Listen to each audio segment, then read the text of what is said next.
बिस्मिल्लाहिर्रहमानिर्रहीम नहमदुहु व नुसल्ली व नुसल्लिमु अला रसूलिहिल करीम अम्मा बाद।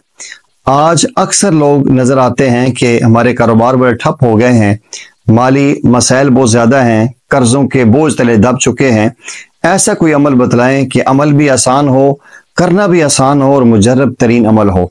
एक इतना प्यारा और बेहतरीन अमल है, अगर इसको एहतमाम के साथ किया जाए, और ये बात ज़रूर अपने जहन में मलूज़ खातर रखें, अगर आप वज़ाइफ में तासीर पैदा करना चाहते हैं तो सबसे पहले सुन्नत का इत्तिबा करने की, एहतमाम करने की कोशिश करें। 5 वक्त नमाज की पाबंदी करें। इंशाअल्लाह इस अमल से अल्लाह ताला नूर अता करेंगे, रूहानी तरक्की मिलेगी।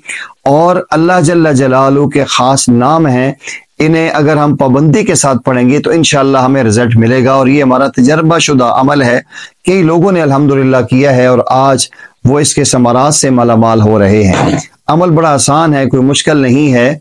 जुमा की नमाज के बाद जो ही इमाम साहब जुमा के फर्जों का सलाम फेर लें तो सलाम फेरने के बाद वहीं बैठे बैठे अल्लाह जल्ल जलालू के 4 नाम हैं, या सुब्बूहु, या कुद्दूसु, या गफूरु, या वदूदु। या सुब्बूहु, या कुद्दूसु, या गफूरु, या वदूदु। या सुब्बूहु, या कुद्दूसु, या गफूरु, या वदूदु 200 मरतबा जुमा की नमाज के फौरन बाद इनके पढ़ने का एहतमाम करें। जितना मर्जी कर्जा है अल्लाह जल्ल जलालू अपने फजल से उतार देंगे। जैसा भी आपका कारोबार मान पड़ चुका है, इंशाअल्लाह अचानक उसमें जान पैदा हो जाएगी।